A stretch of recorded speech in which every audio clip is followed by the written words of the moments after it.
Hi, I'm Ems, aka on Dark and Wings. In this video, I will be painting up a classic Warhammer Orc from 6th edition fantasy. Please do like, comment and subscribe, it all helps my small channel grow and gives me the motivation to keep making these videos. I have been painting and collecting Warhammer and occasionally playing for the past 20 years, starting off with Warhammer Fantasy Battles 6th edition back in 2003. I have trouble parting with my nerdy stuff and still have a bunch of my old collections, including Warhammer and video games and so on. So it's cool that I have quite a lot of my original miniatures still intact, such as this Orc Bowman. I don't have the heart to paint over these old miniatures, there's just something so nostalgic and classic about them. And it's cool to compare how far you've come with your old miniatures. But luckily I have a gold mine of miniatures still on the sprue from Warhammer Fantasy, or the Old World as they call it now. I also have a couple built miniatures which I never completely finished off painting when I was getting into playing. Yes, I used to play with grey plastic, which is quite surprising for me. I love painting stuff up now. Anyway, so I'm going to be painting up this Orc Bowman, and I'm going to be using the classic 6th edition fantasy rulebook for some inspiration. I learned to paint at first by trying to copy the colour schemes from army books and White Dwarfs, which many of you would have done before all these YouTube videos came out. I'm going to try and replicate this classic orc scheme here. I know most of these paints will be out of print now, so I'm going to try and do my own interpretation of them. I'm not going to stress over this and go on the internet and try and find the exact modern colour matches, there's no point in that. I'm going to try and have a bit of fun with this. I'm also going to try and take some inspiration from this old miniature. As you can see, I've tried to add some rust to it. I love rust and weathering, and it's funny to think that even back then, this is something I was trying to attempt to do. So to pay homage to this, and in fact I love rust anyway, I'm going to be adding some texture paste to this orc before I paint it up. I've talked about this before, but if you add some texture paste to the metal areas and other bits of a model, it creates this verdigris texture, and it's a really great way to simulate rust and weathering. So after all that waffle and introduction, here is the model which I'm going to be painting up. So I've got the Orc Bowman, I've added the texture paste and I've primed it in black. And then I'm going to start off with the Orky skin here. So I'm going with a Green Stuff World Forest Green. This is similar to a Dark Angels green from Citadel. I know that Green Stuff World don't always have the best reputation in the hobby community, but I do really like this paint. And I'm just smushing it on with a cheap synthetic brush. And next up for my first layer is Warpstone Glow from Citadel. I am focusing on the raised areas with the Warpstone Glow. And the great thing about this orc is there is quite a lot of bumpy muscles and exaggerated features, which makes it easier to know where to highlight.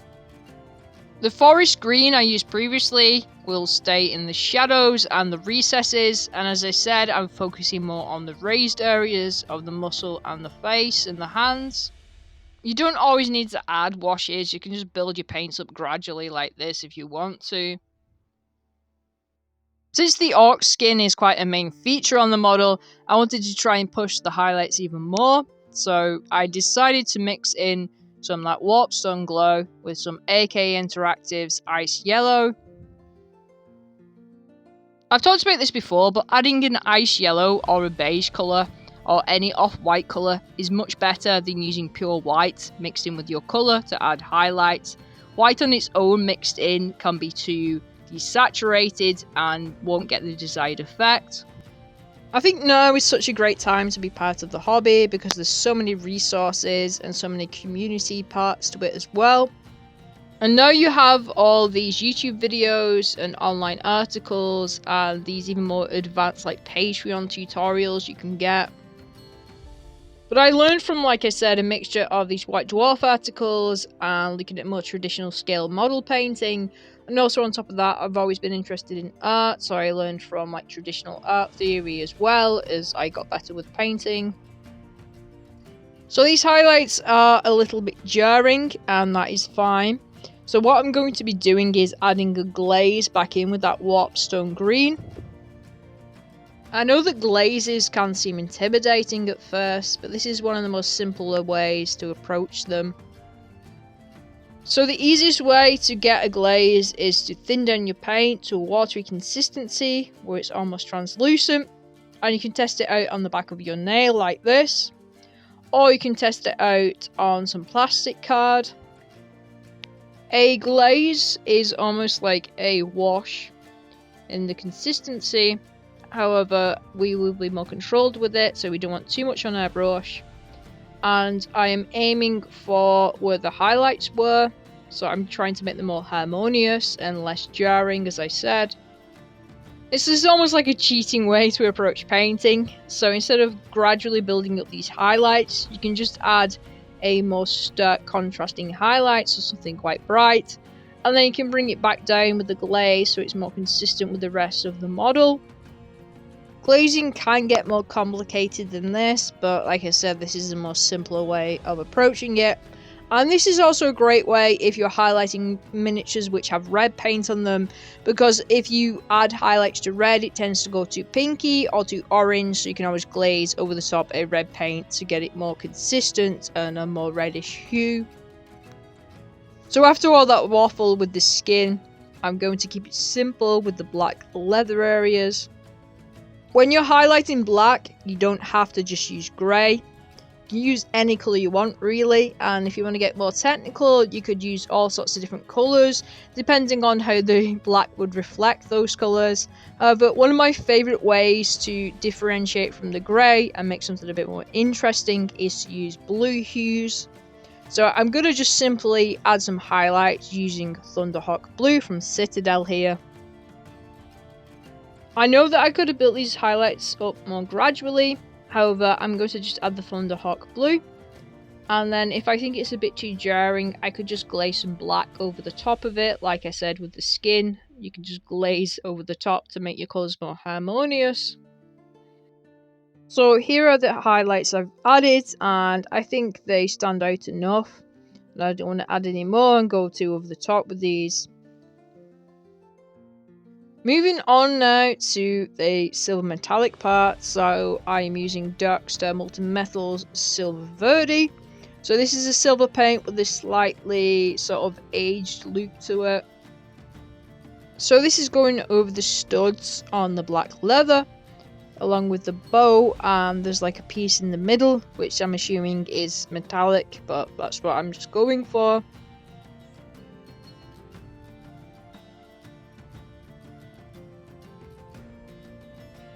As I said before, I want this miniature to look more rusty, so what I'm going to be doing is adding some sepia shade to the metallic areas to make them look a bit more greasy and worn out.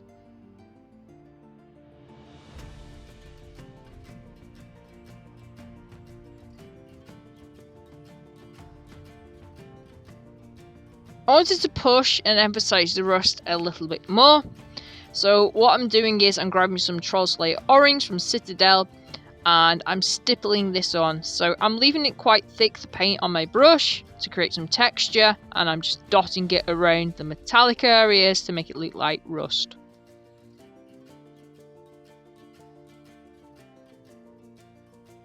Now that I'm finished with the rusty metal, I moved on to the bow and the quiver and the pouch that comes along with that. And I decided to use Doombull Brown from Citadel. There are some nice reddish tones to this, which will contrast nicely with the green of the orc skin.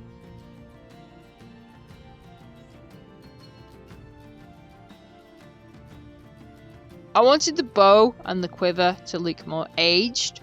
So what I did was I mixed some of that Doombull Brown in with some AK Ice Yellow. And then I'm just stippling on, so I've got the paint quite thick, similar to dry brushing, and I'm just adding some dots to create some texture to make them look a bit more worn out and aged.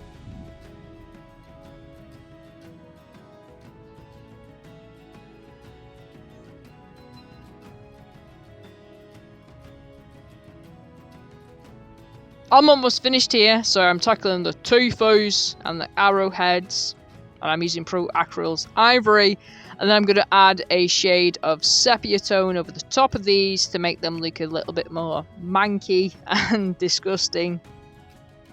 Yes, that was my best impression of an orc. As you can tell, I'm from up north and I don't really do Cockney accents. I'm not really sure whether orcs would suit my northwest Lancashire accent or not. Be right, we'll get them Umis in the end. We'll get our heads down. We'll get it sorted, lads. Aye. Why did that Warboss Thatcher close all the mines? Okay, I'll stop now. To finish off the base, I used some Warpstone green to make like that classic green base you would see. And then I used some tufts, which I've had for absolutely ages. These are actual Citadel ones. And these just went on the top of that. So this is the miniature finished. I'm not going to add any more to it. I think it looks cool as it is, and it's awesome to paint up some old miniatures and compare them to some of my original ones. Obviously it doesn't take 20 years to become a better painter, nor does it take a decade, or probably as long as you think.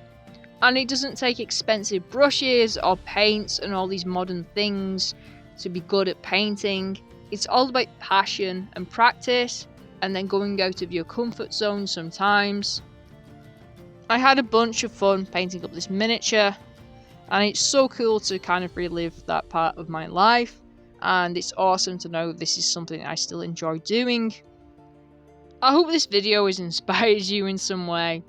As always, thank you for watching. If you would like to support me, you can donate and subscribe to my Patreon in the description below. Otherwise, please share this video. Remember to enjoy your hobbies for yourself, respect that people enjoy them in their own ways, and at the end of the day, they're just war dollies. I will see you in the next one.